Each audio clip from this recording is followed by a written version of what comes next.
Well, a very good evening to one and all, and welcome to another 60-minute show brought to you by the Sporting Club and hosted by, me, Ian Stafford. A very warm welcome, warm late evening tonight, isn't it, to you all. Thanks for joining us. And very shortly, we'll be welcoming our guest for the night, the one and only Mr. David Coulthard. A little bit of housekeeping before we introduce the great man.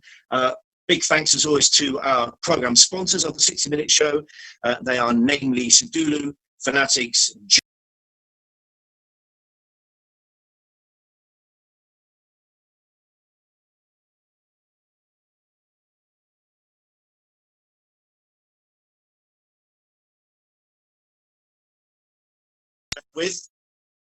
there we go. For some reason, it just muted, but I think I'm back now.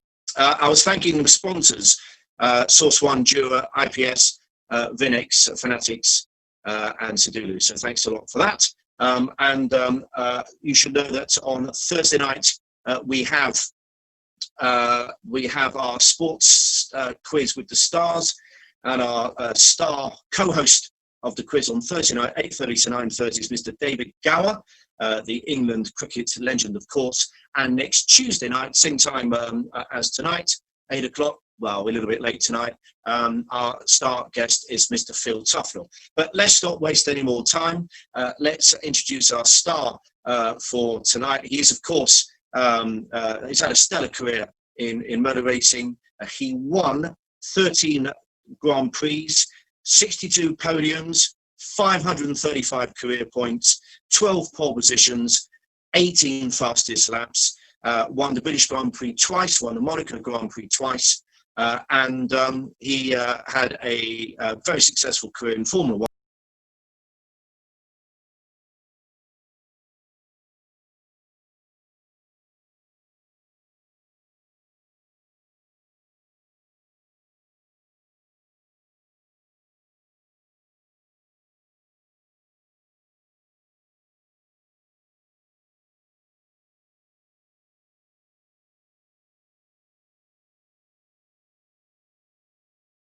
I'm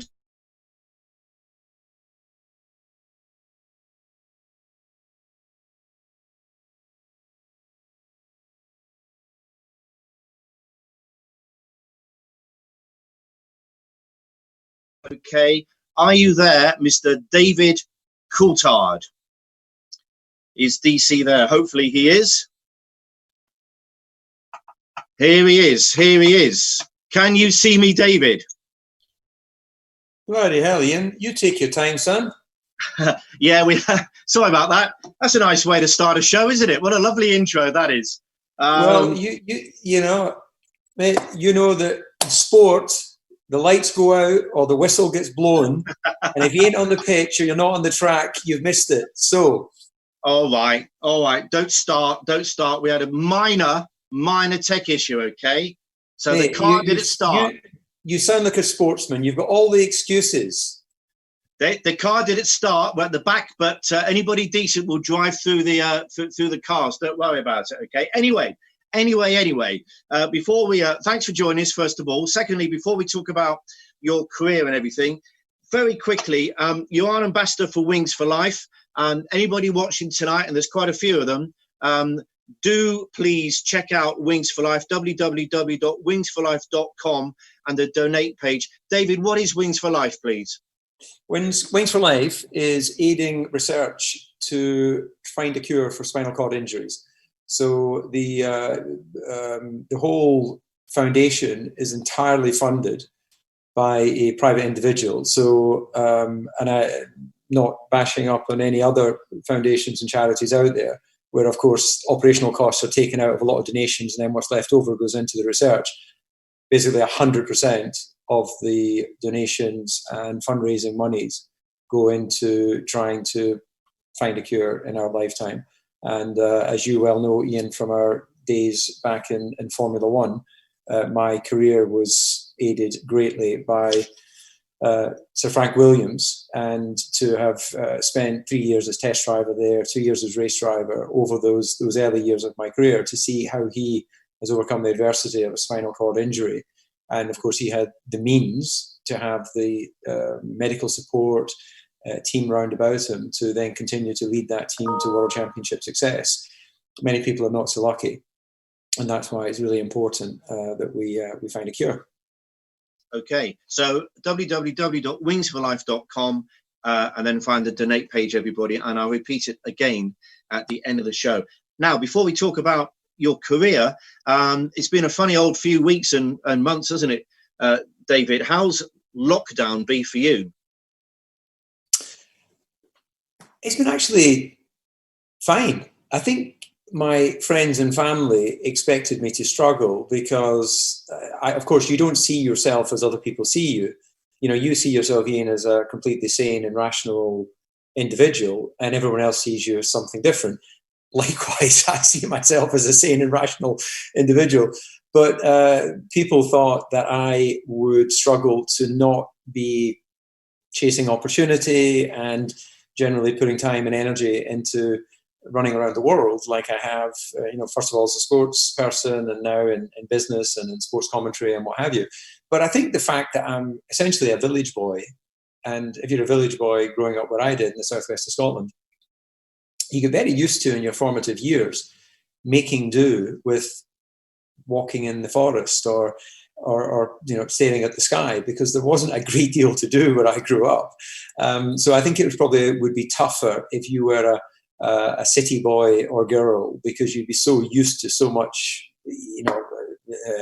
stimulation and opportunity, to suddenly find yourself, as I was in my case, with my wife Karen, our son who's 11 years old, Dayton, and my stepdaughter Shanna, who's 22. But it was actually really nice to get to know them. They're quite nice actually. I should spend more time with them. Well, I'm sure they'll be very happy to hear that you've discovered they're quite nice. Now, what about the state of Formula One right now? Then you've got your ear and your nose and every other part of you to the ground. Where are we with the sport? What's going to happen this year now, DC? Well, it's starting on the 4th and 5th of July in Austria. There's going to be a double header there over the 2 weekends. Then we head off to Budapest. Then we come to a double header at Silverstone. And thereafter, we'll be going to Monza and various other places. It looks like, I believe, because it's a moving target as you're trying to sort of pin down a start point. I believe we're going to see 15 races this year out of the planned 21. And like all sport, like all business, like all life, it's a contracted, shortened year. I don't think that takes away from the potential excitement, because an individual tennis match or an individual football match can be something you talk about for the rest of your life if it's really an incredible game. And therefore, having a 15-race World Championship. When I started in Formula One, there only was 15 races. When the greats like Jackie Stewart and Fangio and people like that were racing, there was like 8 or 10 Grand Prix a year. But then, of course, international travel wasn't quite so easy back then. They took the boat everywhere, so it took them quite a while to get to South America. So, we're going to have 15 races. We're going to have a bona fide world champion. There won't be an asterisk next to his name. It's just a slightly shorter campaign, but as you say, longer than it was, for many years. And at the moment, and for the foreseeable future, it will be behind closed doors. Yes. Which is another interesting thing, because I'm speaking to you from my adopted home in Monaco, where we have hung out before. We've trained together. I remember you put me through my paces and really showed me just what a human can achieve with hard work and dedication. I don't like to talk about it, but yeah, that's true. Yeah. So I think that if we look at how Central Europe, and certainly France, Italy, and where we are here in Monaco, has already adapted and changed in the social distancing and things like that, it's very different to what I see on the news in the UK. Now, clearly, the UK has got bigger numbers of fatalities, sadly, than other countries in Europe. And that may be why they've got different rules and regulations. But it does seem a little bit strange to me, and I don't know if it's crossed your mind, that how can we not have a sort of common understanding of what does work and doesn't work? So it really does make you think that if you've got whatever ailment, and if you were to go to a French doctor or a British doctor or an Italian doctor, we might actually get a different prescription, because they may call it something different, because it seems to be that there isn't the same way of treating how you deal with it across, our European partners and friends. Well, we'll have to see what happens. None of us fully know. You touched upon your childhood, your sweet, innocent childhood. I know you've led a very sweet and innocent life, in fact. Staring up in the sky, that for you was happiness. Tell us about, it was a small village in southwest Scotland called Twinholm. How did you get into motorsport from that? Okay, well, just to be clear for your listeners, unlike New York, where so good they named it twice, they only named Twineham once. I know you were searching for the pronunciation, but it's not Twineham. It's just Twineham. And it's a little village of 350 odd people, I think, at that time. But we've seen great growth since I was a child. And I believe there's about 700 or 800 people there now. So, it's incredible, really, just what can happen over a couple of decades or so. But our family business is transport. Hayton Coulthard, a trucking company that's been running since 1916. Other transport companies are available, of course, but none as good and as reliable as Hayton Coulthard.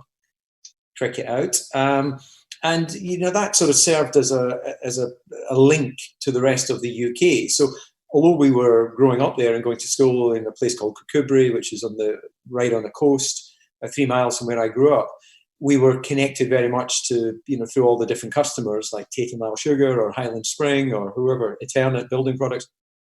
So I knew all the names of places around the UK because I was familiar with the trucks going into all the various depots.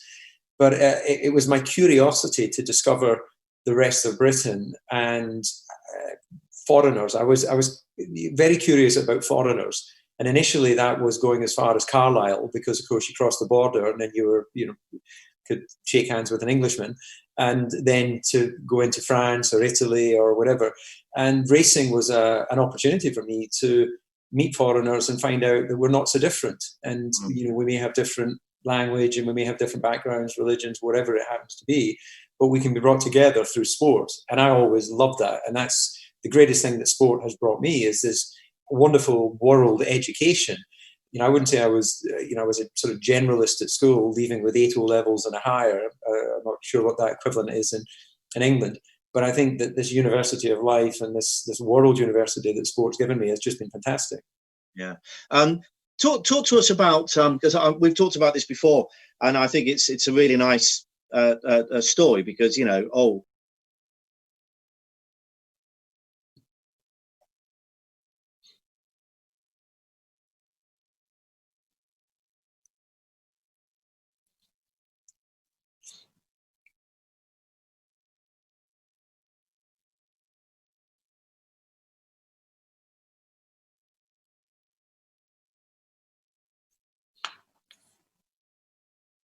celebrated, and if you didn't have a good weekend, you knew about it.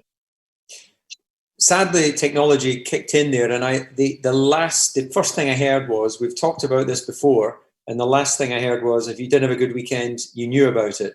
The bit in the middle was crucially missing. Your dad was a disciplinarian for all the right reasons, and you went around the country. You were completely dedicated to that. You raced all around the country, and you spent your time cleaning your cart, doing mechanics on your cart. And when it went well, it was great. And when it didn't go well, you knew about it. Yeah, 100%. And I think that, the tough love is an important part of preparing children for the world, irrespective of whether it's sport. And, I'm living that now with our 11-year-old, who has done some kart races. He wanted to race. I certainly didn't want him to race, nor did his mother, but he wanted to, and it would be very difficult for us not to give him that opportunity. But I've had to have, the last race we did before lockdown in the UK, I think for him, although he's not an only child, because he has a stepsister, essentially he's at home alone when she's off studying. And it was a big excitement for him to have all these kids he's racing against. So when he's not in the cart, he's running around and what have you. And I just thought he wasn't really focused, and for us to fly into the UK to do a race and then fly back again to the south of France on a Sunday night and him to go to school on the Monday, you've got to be focused. Yeah. So I sort of took him in the car and said, son, if you just want to have fun, then we can invite some friends round to home and you can hang out. But if you want to race and you want to get better, you've got to focus. And of course, the tears came into his eyes, and I felt so bad because I remember being there, my father having that same sort of chat. But I don't want to spoil his fun, but it takes commitment. It takes, time and effort and money. And none of that should be taken for granted in the same way that I didn't take it for granted when I was younger. And, he sort of got back in and got focused and did a good job. So of course, I want him to be healthy and happy, and I just want him to be polite and respectful at the end of his childhood journey into adulthood.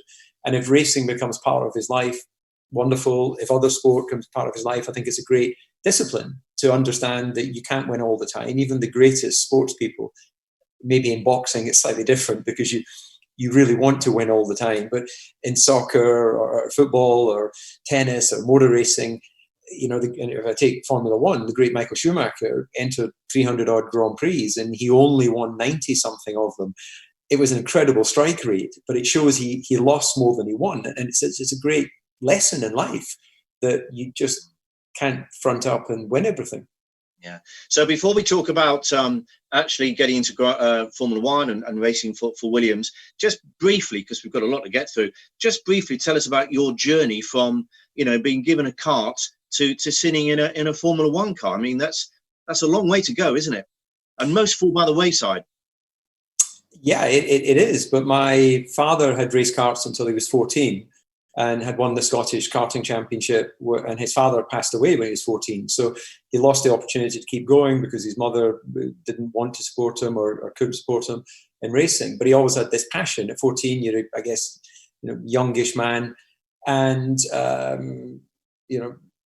got married, had 3 kids, but along the way had got back involved in kart racing, not through racing himself, but through supporting other local Scottish karters. And then for my 11th birthday, I got a go-kart, I got a kart. And my brother had tried it and was naturally talented, but didn't want to race. It's fair to say I wasn't quite as naturally talented, but I wanted to race.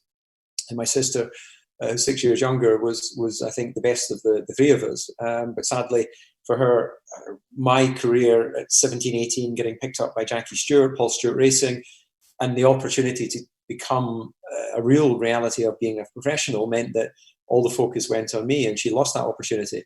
So actually it was a fairly seamless transition through karting. And I remember when I was 14 watching Formula One on BBC Two, as it was at that time, listening to Murray Walker and James Hunt, and my father talking about when I get to Formula One. He was very confident I would, and it's not because he was just writing the big check. My father wasn't Bernie Ecclestone or someone who owned Formula One, but he believed I had talent. He could see I had commitment and hunger.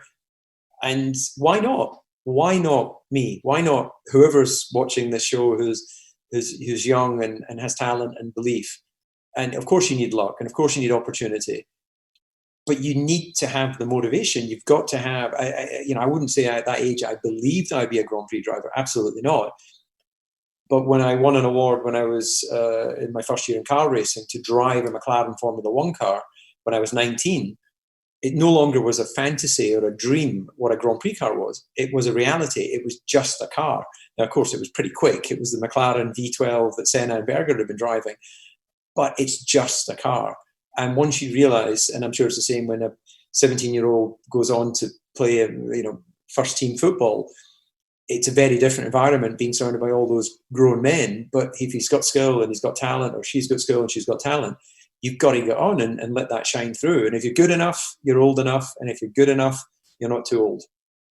So you mentioned Senna just then. 1993 and 1994, you were a test driver for the Williams F1 teams. You hadn't quite broken into Formula One, but you were knocking on the door. And then, well, one of the standout moments, one of the saddest moments in Formula One history occurred, as you well know, Imola, 94, the death of Ayrton Senna, and a seat became available, and you filled it. Number one, what a seat to fill. Number two, in what circumstances? And number three, he been a bit of a supporter of yours? Yeah, there's no question that Ayrton's words to Frank, having worked together briefly, was crucial for me to be promoted from test driver. He'd stayed to watch at one of the tests we'd done together early, and just to listen to my feedback and understand whether it lined up with what he was feeling from the race car. And had said to Frank that I found out subsequently from Frank and also his manager, Julian Jacobi, that he felt that I deserved a chance in Formula One. Now, of course, he would never have, foreseen what happened any more than I did. And there seemed a lot of reasons to put a more experienced driver in the car, given that Damon was still relatively young in his Grand Prix career. But in the end, Frank, an extraordinary individual, Patrick Head, the Williams team were at their prime at that time. Obviously, they're having some difficulties right now. But they backed the two British drivers, and I got my opportunity. And I could not replace Ayrton. He was exceptional, arguably the best, if anyone feels like an argument. But I could just honour him by giving 100%. And that's what I feel I did my whole career. I was not the fastest racing driver. I was not the best Formula One driver. But I always try to give my best. And those brief moments along the way, I was able to have some pretty good battles with guys that were serial winners. How did you sort of mentally deal with that, though? Because I appreciate, it's a dangerous sport, and thankfully it doesn't really happen anymore. But certainly people were dying, were being killed in Formula One. And you as a young guy, you must have been in one sense so excited to be given the chance. But one of your great heroes had just been killed in a car and you were filling his place. Did any of that sort of enter your mindset? Were you just young and naive and obviously upset, but at the same time, this is my opportunity? It was shocking what happened in Imola that weekend. Roland Ratzenberger sadly lost his life on the Saturday, driving for Simtech. And then what happened on the Sunday was Formula One hadn't seen a fatality for several years. And of course, over time, everyone becomes a bit blasé about it. And I think it's a part of human nature that you expect to live 70 or whatever the average you're aiming for. Nobody expects to pick up an illness or get involved in an accident. Otherwise, you'd never leave your home. So I think the benefit of youth is you don't know what you don't know. And it would be a very different feeling at 49 years old if that was such a thing that I was on the cusp of then getting an opportunity, knowing what I know today with a son and my wife and everything else. Then it was just, okay, the team need me. This is my opportunity. But there was no celebration of it, and absolutely not. And I didn't ask the team, not once, and told my manager at the time from IMG, we don't call the team. The team will decide what they want to do. Because I know, of course, it's the nature of the business. Somebody gets injured, a manager's pushing to get their man or woman into the opportunity. But I felt Williams knew everything they were going to know about me, having been test driver for 3 years. If I was the right person, they knew where I was. If I wasn't, then c'est la vie. Yeah. Okay. Well, you got the seat. You had a good couple of years at Williams. You won your first Grand Prix in Portugal, 1995. You were a teammate to Damon Hill, who went on to win the world title. At this point, it's a question which covers your whole career in a sense, but let's just talk about the concept of a teammate, because he's your teammate. So great, part of your team has won the world drivers title, and you win the constructors. But at the same time, your teammate, and this is unusual, isn't it, compared to most sports, he's your biggest rival, isn't he? Because he's the nearest person you can judge yourself against. And that's why I guess over the years you're supposed to be great buddies and teammates, but the reality is there's so many examples of teammates being almost bitter enemies. Yeah, it's very difficult to be a mate in the classic sense of how we would know that. You're employed by the same company with the desire to win, and they want you to win, but clearly there can't be there could be a dead heat, but there never has been a dead heat. Yeah. So your success is your teammate's failure, and your teammate's success is your failure. So very different to a lot of other sports. Yeah. And again, it's a great life lesson, because I think it teaches you how to be respectful whilst wanting to beat somebody, because there's no room for being devious. A team just can't. This is where the management structure within a Formula One team is so impressive, because they actually want the two best drivers they can possibly have, which will give them a problem at a certain point. And how they manage that, how they keep them both motivated and believing that they are the chosen one without actually favouring them is the great challenge. And then nature over a given season, different cars suit different driving styles, or reliability, or accident and incident, then builds towards one driver having a better chance than the other. But when you come out the other side, then of course you know that person very well. So all of my teammates I know pretty well, because I've sat across a room from them watching. It's a bit like being in poker, I guess. I'm not a gambler, but you see their tells. You can see when they're having a good day and they think they've got the better of you, and you can see when they've got doubt. You can see the rubbing their eyebrow or whatever the little tell is. So it's interesting to get to know somebody that well whilst not actually being friends during the period. But you can share friendship afterwards, because you've built up such a bond of seeing their highs, their lows, and hearing about it behind closed doors. Another life lesson for you was at the end of 95, you moved to McLaren. And I'm not going to ask you to say anything that you've not said before. You did it for, in hindsight, the wrong reasons. Perhaps you could just like to expand a little bit on that. It seemed like a good idea, McLaren, massive team, etc. But you didn't go for the right reasons, and then you sat back and watched Williams to continuing to succeed. Well, with benefit of hindsight, there was a set of circumstances that led to it happening, which at the time, I was younger, so I didn't know what I didn't know. And therefore, what I realized at that point is always go for what you believe to be the most competitive machinery now. Because trying to really, truly give the crystal ball of what's going to happen in the future is really difficult.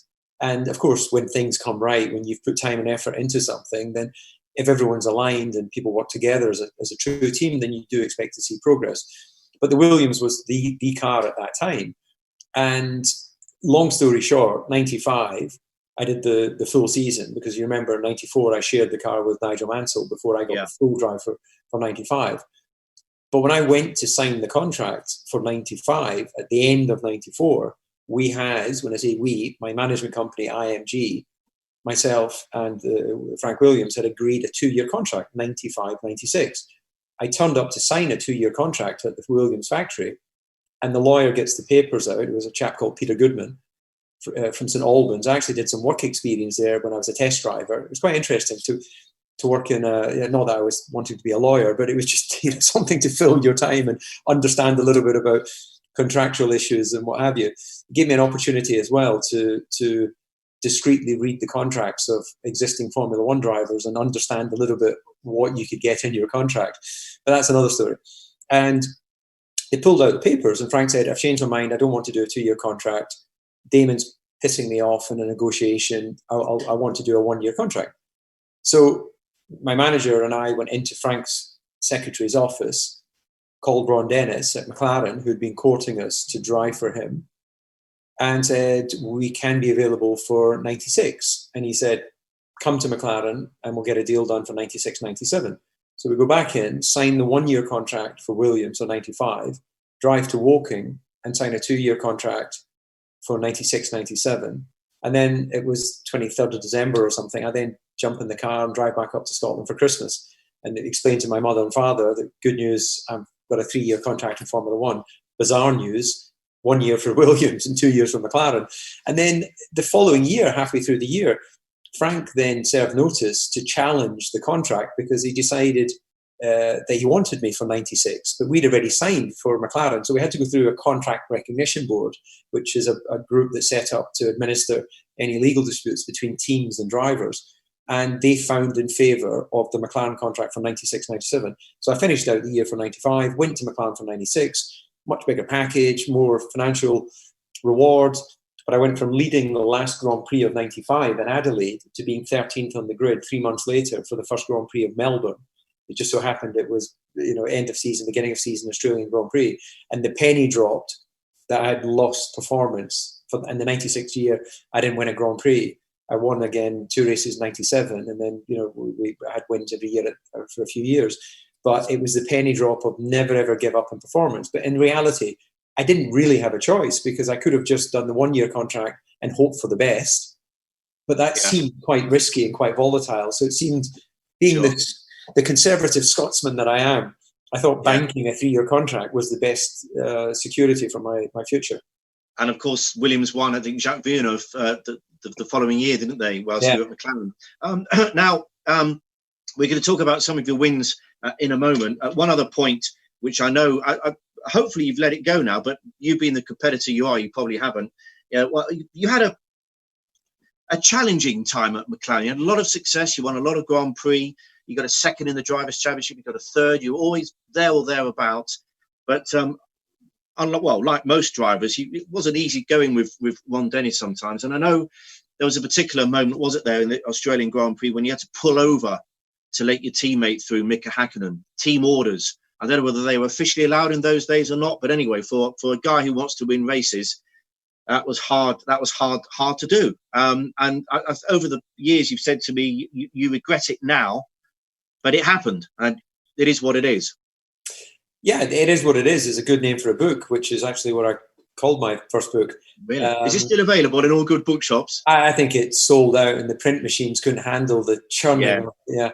But anyway, so it's the weird thing, because your contract states that you should take the reasonable or instructions of a senior management of the team, and in that case, Ron Dennis. And then you get into, is it reasonable to be asked to move over? And if you do the backstory, the 98 car was incredibly quick. No one could get close to it in pre-season testing. But Mika and I, every time we tried to do a Grand Prix distance prior to the first race in Melbourne, the car would break down. So we arrived in Melbourne not having completed more than about 20 consecutive laps. And a typical Grand Prix is around 60 laps. I think it's slightly less than that in Melbourne. So we're there as a team, and Ron's saying, based on all the information we have, we will be on the front row in qualifying, but we won't finish the race. So we have to have a set of, an understanding, a set of instructions, which will try and give us a chance of getting the car to the end of the Grand Prix. So long story short, it was agreed that whoever got to the first corner would remain unchallenged. Now, it was whoever got to the first corner, because originally they wanted to suggest whoever was in front in qualifying, but I'd already worked out Mika was pretty handy in qualifying. So I said, no, I think a lot can happen at the start. It should be whoever comes out of the first corner. So we go into qualifying, we qualify first and second, Mika on pole, start goes off, and I don't manage to get the pass done. So we go off him leading the Grand Prix. He had a hearing problem after his crash in 95, and he wears a hearing aid today. And apparently during the race, we were running around in first and second so much quicker than everyone else, but driving within the car because we've got the agreement. And miraculously, every lap past lap 20, I'm thinking, well, what lap is it going to break down? Because it's never gone this far. And we keep going and we keep going. And then Mika pulls in for a pit stop. And I'm thinking, oh, he must have his problem. So I'm now leading the Grand Prix. And it turns out he misheard either a voice in his head or a radio instruction to cool the brakes and came in and pitted. So he's behind me. The team then come on the radio and say, well, you should let Mika pass. And I'm like, well, that is the agreement. That is what we agreed. And if you're going to break your word, Ian, then what is the point of giving your word? And it wasn't easy because you're giving up on a victory. And the circumstance was that what happened had happened. My stepdaughter there doing a cameo in the background.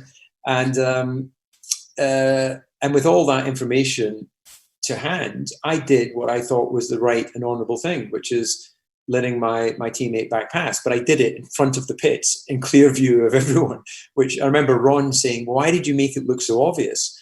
And I was like, well, Ron, I'm sorry, what would you expect me to do? Just to make it look like I cannot keep a victory in those circumstances? So it was pretty tough in the media because team orders weren't allowed at that time. Naturally, the fans were a little bit angry.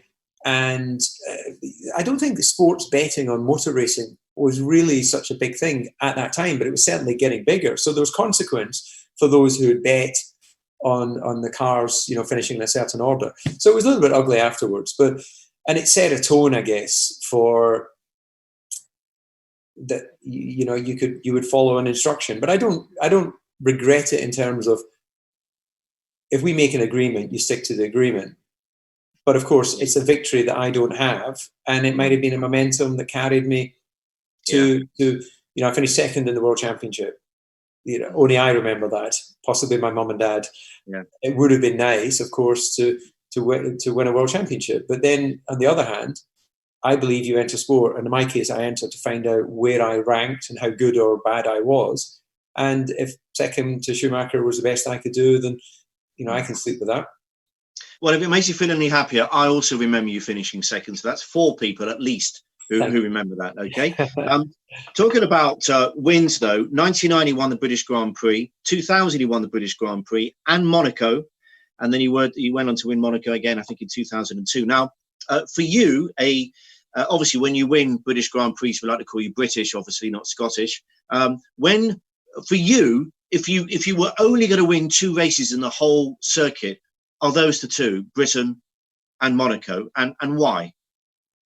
Well, I'll say yes, but I actually was lucky enough to win the Belgian Grand Prix, the Italian Grand Prix, other what I'd call classic races. And again, in cycling, you've got the classic cycling events, and you've got whatever new events have come along. And in Formula One, of course, we have new venues, Abu Dhabi and Bahrain and Singapore. But the history that I grew up watching revolved around British and Monaco and Italian and Belgian. So that means more to me because those were the races I watched as a kid. And of course, a win's a win, a Grand Prix is a Grand Prix, and a championship's a championship, whether it's 15 races or 21 races. Yeah. But of course, it's great to have won the British Grand Prix. But it's a weird thing, actually, Ian, that of course, I know I used to be a Grand Prix driver, but it does feel at times that it was someone else's life because I've always been very much focused on the here and now. So although we're reminiscing and we touch on what happened in the past, I do have to delve deep to take myself back because I love today. I love, the opportunities that life presents me today. Of course, I'm charging through life, almost 50 and as anyone who knows, as you get older, then you become more aware of your prime physical years being behind you rather than in front of you. But as Colin McRae used to say, the late great Colin McRae, we're here for a good time, not a long time. So my good time, I want it to be today and tomorrow rather than yesterday and in the past. Sure. Do you think this perspective that you're talking about, obviously you had well chronicled, well documented, you had the plane crash in 2000, which you survived, and you were lucky to survive from that, and your fiance at the time, or girlfriend, I can't remember now, but anyway, unfortunately your pilot didn't, and another passenger didn't as well, and it was just one of those sliding doors moments in life. You emerged from it, you survived, but again, you told me in the past, but that was a real perspective moment for you. You realized, okay, this is what life can do. I better get on with it and enjoy it. And that included your motor racing as well. It changed your slight sort of mindset, didn't it? That particular incident. Yeah.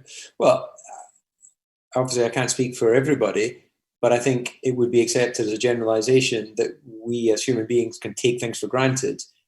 People often talk about it's only when something's taken away from you, your health or a loved one or something, that you really put that moment or those people front and center. They're always with you, but I guess human nature is we're essentially breathing for ourselves, and we're thinking for ourselves, even no matter how much you love and care for someone else. So it's, I think, easy at times to take for granted what you are lucky enough to have and to enjoy. And I guess motor racing and life itself, I was around 30 years old. It was all, well, I'm doing this because of course I'm doing this. I'm a Grand Prix driver, which if I'd taken myself back 6 years before, of course, my mindset would have been something different. It would have been, God, it must be brilliant to be a Grand Prix driver and to be paid as a professional and everything. So I would not want anyone, of course, to go through that. And you know, I often think of it was actually both the pilots who were killed. I often think of the families. They had wives, they had children.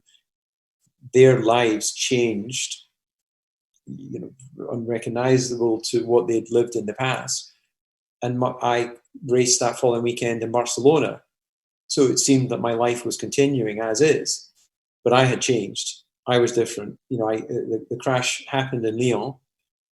By the time everything got sorted out, and I was actually driven back to this very apartment that I still live in today. And I remember getting into bed that night and having a sort of shiver. Do you ever get one of those shivers where you don't quite know what it is? And you know, someone, you know, I think the expression my mum uses sometimes when she does that, she goes, "Oh, somebody's walking over my grave." You know, it's we've all got whatever expression for it. And it was a real sort of, oh, wow, okay, who am I? What am I doing? Do I want to do that? I'm almost 30. You know, was that a major wake-up call? Anyway, the answers were yes, I did want to race. Yes, I appreciated how lucky I was. Yes, I wanted to tidy up how I was living, and just be. I think sports people are, again, as I said at the beginning, it's difficult to see yourself as other people see you. But I think it's fair to say that sports people have a healthy dose or unhealthy dose of selfishness. You know, that focus and desire and hunger. Yeah. And it's, you know, you've got to appreciate, haven't you, the people around you that make all those moments happen. You mentioned your mum and sort of moments that make you think. Another story which it's quite interesting. I've never heard any other sports person say this to me before. You had quite a big crash, didn't you? And you're okay. You emerged from it relatively unscathed. But you got on the phone thinking you were going to make your mum feel better because your life flashed in front of you, didn't it? And I've always said to you, sir, I can't. What made you think your mum's going to feel happier if you tell her this? But just tell us that you told your mum something which you thought would make her feel happier. Well, it was 1995. I was testing at Silverstone, so it was my second year in Formula One, and we had an issue with the car, and I crashed at Club Corner, which at that time was quite a fast opening right-hander. And as was the norm at Silverstone in those days, you had wooden sleepers, railway sleepers, against a mud bank, and then beyond it, the catch, you know, whatever, the fencing for the crowd. And the impact was front left corner, and I came forward because the body is incredibly elastic, and we didn't have any head and neck support systems in those days. And my head came forward and hit beside the mirror. Which is difficult for a Scotsman to say. It sounds like there's 15 hours, but the device that you can see behind you in, the mirror, and got knocked out and cracked my helmet. And I remember coming round and being a little bit confused as to where I was.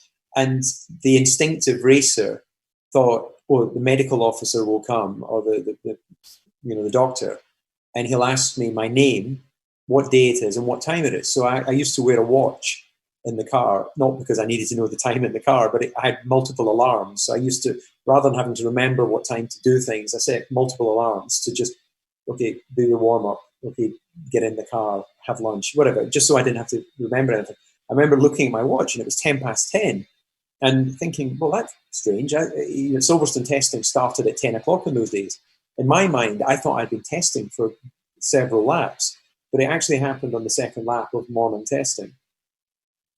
And the doctor turns up and I'm getting out of the car and he never asked me my name or the time of day. I was really pissed off. I didn't have to identify myself as being sane and rational and okay. And they rebuilt the car, and late that afternoon I got back out in the car. But what I realised, because I had some pretty bad headaches after that I'd obviously had some sort of concussion, but the lights had gone out and the lights would come back on again. So for me, that was a revelation that when Roland was killed or when Ayrton was killed, they were doing their job, the lights are on, they have the accident, the lights go out, but sadly in their case, the lights never come back on again. So in my mind, I thought it would be good for my mother to understand that if I'm ever killed in a Grand Prix, which would be televised around the world, as I had that crash at Silverstone, I wasn't screaming as I was about to hit the wall. Obviously, I rationally knew I was about to have a crash. But you, as a competitor, you're trying to minimize the angle of impact. You're trying to minimize the damage so you can get the car fixed to get back out again. So it's all about competition. It's all about getting back on track. And to me, it was actually a revelation that if I was to be killed in a car, it's not full of fear and anguish. It's full of, I'm doing my job. I'm doing this to the best of my ability. And I thought that would be good for my mother to know. Anyway, I got halfway through the conversation and she was like, "Oh, son, no. That's fine. You don't need to tell me this." So she didn't appreciate it. No, funny that, isn't it? Yeah. I'm sure your motives were very honourable and right, but now that you're a parent, you can probably see it from her side as well. Yeah. So you moved on to Red Bull, 2004, had another 4 years there, and there you were very much sort of a senior figure, weren't you? You weren't just there as a driver; you were very much part of their formative years and the building of what became, well, very successful team when you were there, initially with Christian Klein, then Mark Webber, and then obviously Seb Vettel then came along and just won 4 back-to-back world titles. So is it fair to say, DC, that you had a perfectly good career in the car at Red Bull, but you also, started to sort of begin your career out of the car as well? Yeah, I think the Red Bull was the right team, right opportunity at the right time. They were Jaguar before. And my manager at that time was Martin Brundle, and we had been talking with Jaguar. And again, I'm pretty sure it was here in my apartment, we did a sort of pros and cons of going to the team. And it wasn't looking good because just the structure there, the Ford Motor Company owned Jaguar, it just didn't feel like it was going places. And then Red Bull bought the team, and Christian was put in place, someone that I knew from before. I met with Dietrich to understand that he really was committed to the investment that would be required and the people that would be required. Because as we've spoken before, it's not the name above the door that gives success. And in many ways, success is a lousy teacher because it makes people think they can't fail. What builds success at any given time is a common goal, a common talent coming together with a desire to work together. So better to have a lot of 99%ers, but they're fully motivated to work together, than a handful of 100%ers and who just clash and personalities don't work, because that is no longer a team. And I really felt at that stage of my career, I had the experience and knowledge of what a winning team structure was like, from Williams to McLaren. And Christian had an energy and a focus and a desire to prove his management skills, and I think he's done that. And together we went about helping build the team, and then many great people have joined the team and made it their own, and they've consistently delivered. They have won world championships the last few years. Good Mercedes have obviously been fantastic in creating their team structure, but Red Bull have been able to be a thorn on the side of Ferrari and Mercedes and win a lot of Grand Prix and continue to be a great competitive force within Formula One. And I feel part of that, and I feel proud to have been part of that. Yeah.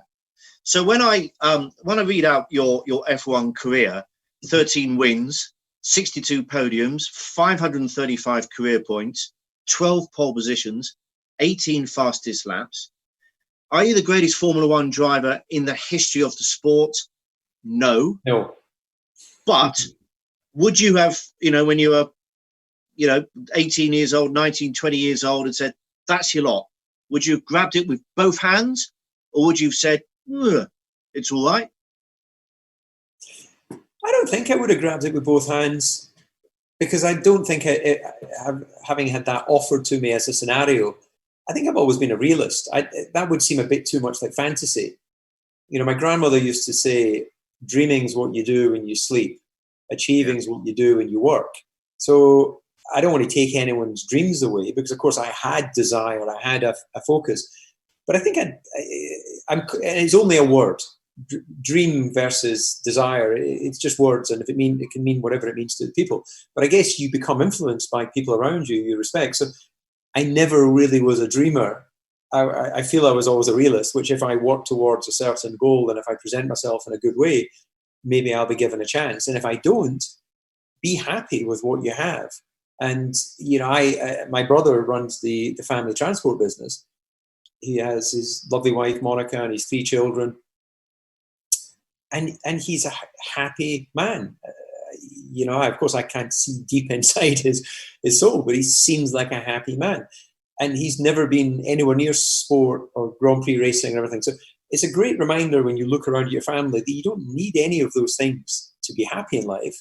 But of course, if you end up entering that arena and your desire is to be successful and success is defined by victories, then of course you do need that to a certain extent. But I don't think it defines you or makes or breaks you as an individual, because so you're be a part. You're fairly relaxed, you're fairly content. I mean, you should be, but I know, for example, Jensen, who I know you know extremely well, I remember he used to say to me, if he never won the world title, he'd never sleep, he'd beat himself up, etc. And then he did win it. You actually statistically had a more successful career than Jensen, right? It's very hard to quantify all this, as you know. But you don't lie awake at night because you were never world champion. You're pretty happy with your lot. Yeah, 100%. Good.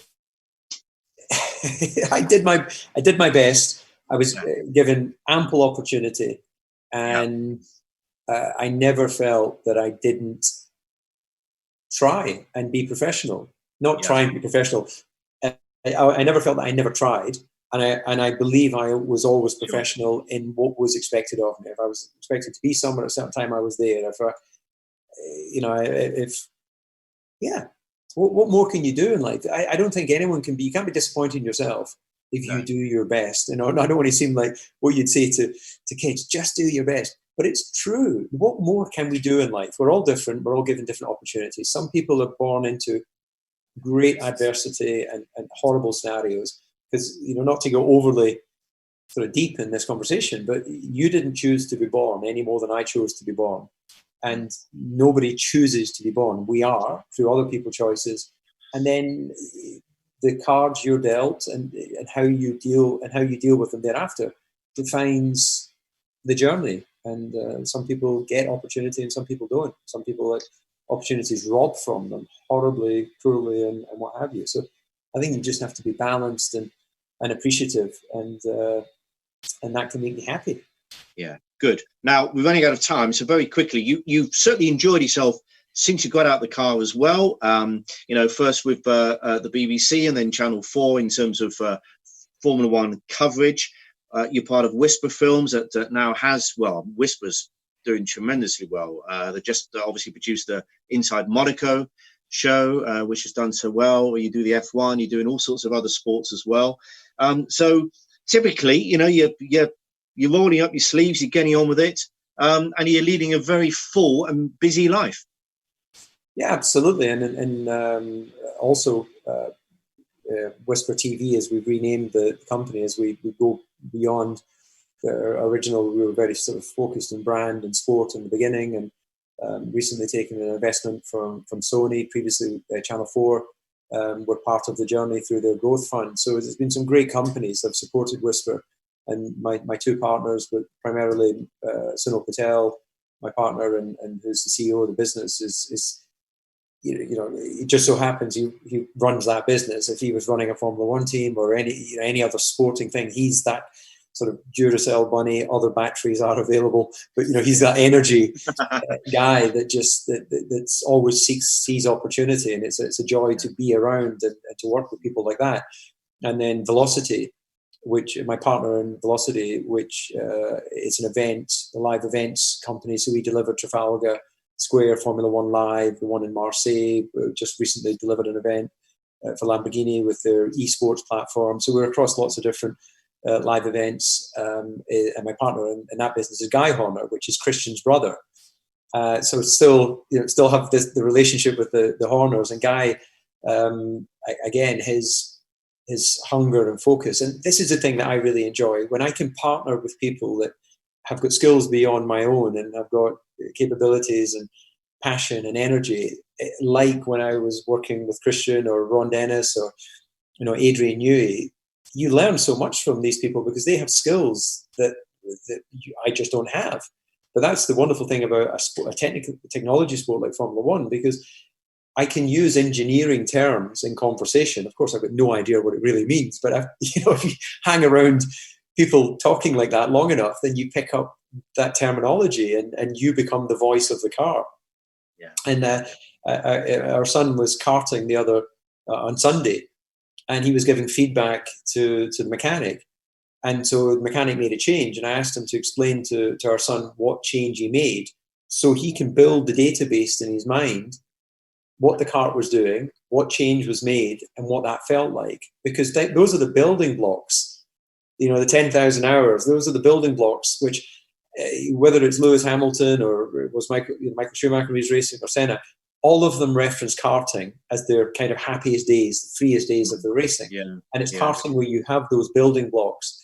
Sure. That are your database to tap into when you're a professional.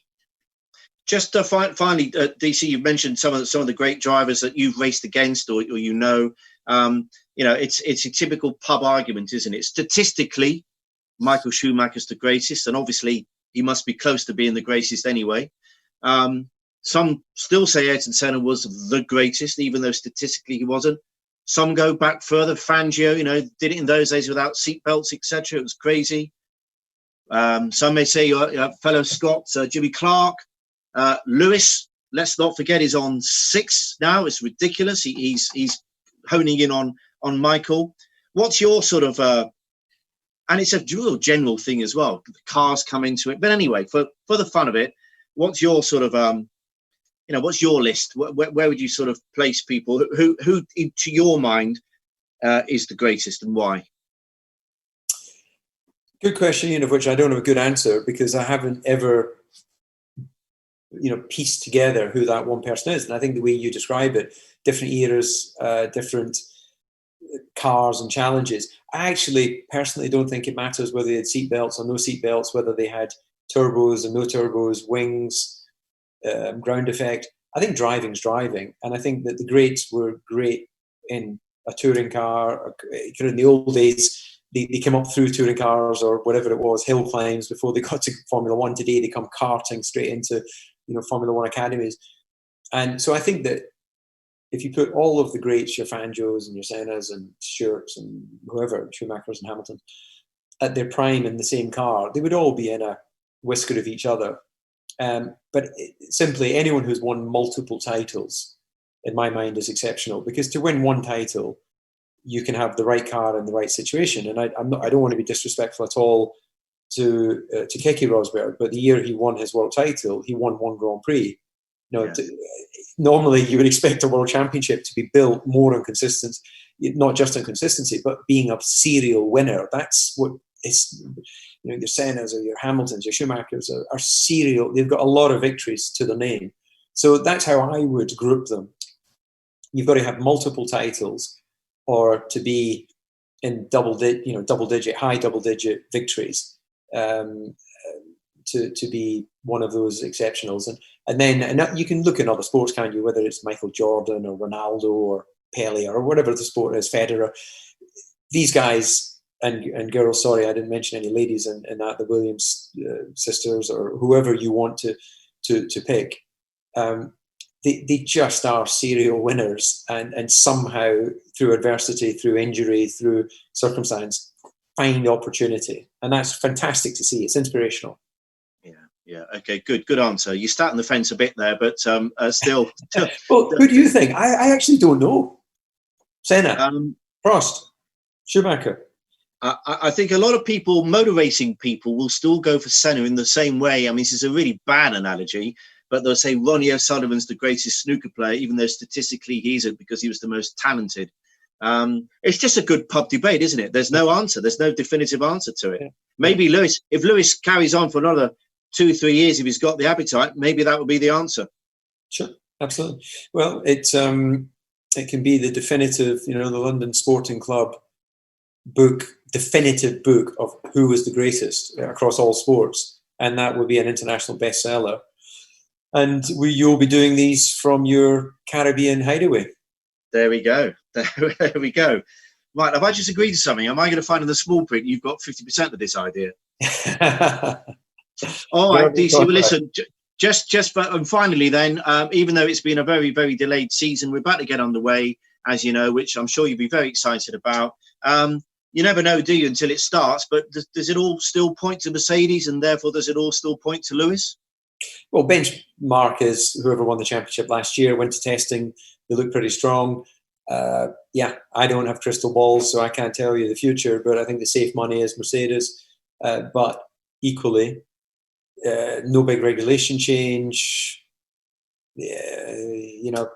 diminishing returns. Ferrari were pretty good at certain points last year. Red Bull winning races. Max, spoke to him for Channel 4 yesterday, and he's definitely up for it and hungry and not fazed by anyone. Starting in Austria, he won there the last 2 years. Pretty good omen, so he clearly knows his way around that little 7-corner circuit in the, whatever it is. It's not Tyrol, is it? But somewhere in the Austrian hills. Well, it'd be great for the sport as well, won't it? If you've got sort of genuine rivalry, obviously you've got Lewis, but if you've got, Max snapping at his heels, you've got Charles Leclerc.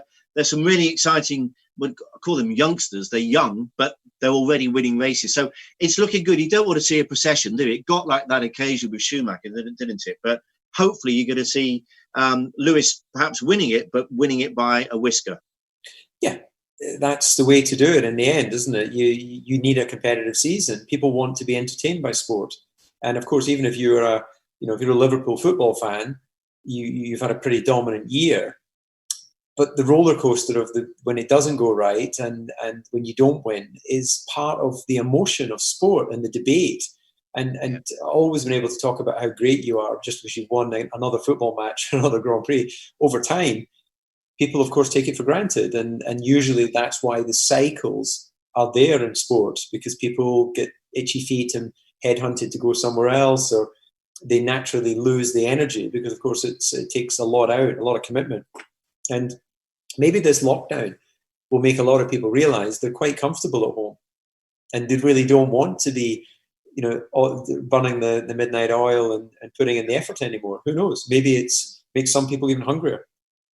Who knows? We'll see. And sadly, the checkered flag is waving. DC, you've crossed the line. You've won the race. You haven't let anybody through. You've won the race for tonight. Thank you so much for joining us. I've just mentioned again, Wings for Life, www.wingsforlife.com. Donate. Everybody watching, please check them out and please give whatever you can. DC, hope to catch up with you again very soon. Thank you for giving up an hour of your precious time in Monaco. I hope to see you again very, very soon. Have a great season, won't you? Thank you very much. All the best. All right, thanks very much indeed. So we wrap up. That's the end of it of this week, the 60-minute show with David Coulthard as our guest. What a great guest. I knew he would be. So thanks, everybody, for joining. Big thank you again to our sponsors at Sedulu and Fanatics and Jura and IPS and Vinex and Source One Associates. And we'll see you to do it all over again next Tuesday with Phil Tufnell. But don't forget, on Thursday, we've got the sports quiz with the stars, and that's going to be co-hosted with Mr. David Gower. So we'll see you Thursday night. Have a great night, everybody. Thanks for watching and stay safe. Oh, next week sounds better than this week. Can't wait. We're just playing out the music. No, that was great. Thank you so much for doing this. And hope you didn't get, because we've had this conversation a few times, but it's always interesting. And I think people find your story particularly interesting because it's, the life and death elements of it. And, the massive life lessons you've learned, business lessons you've learned. which I find sport is always great for that sort of thing, because the transferable skills that you can use to become a winner or to become very successful in sport are exactly the same skills you need to succeed in business. So that's why sports stars are the best, in my opinion, for my lunches and for this and everything else. So you're in the same flat still, that same flat I saw you in. Same flat, yeah. With the balcony overlooking Font Vieille Harbour. Yeah, aspirationally looking at the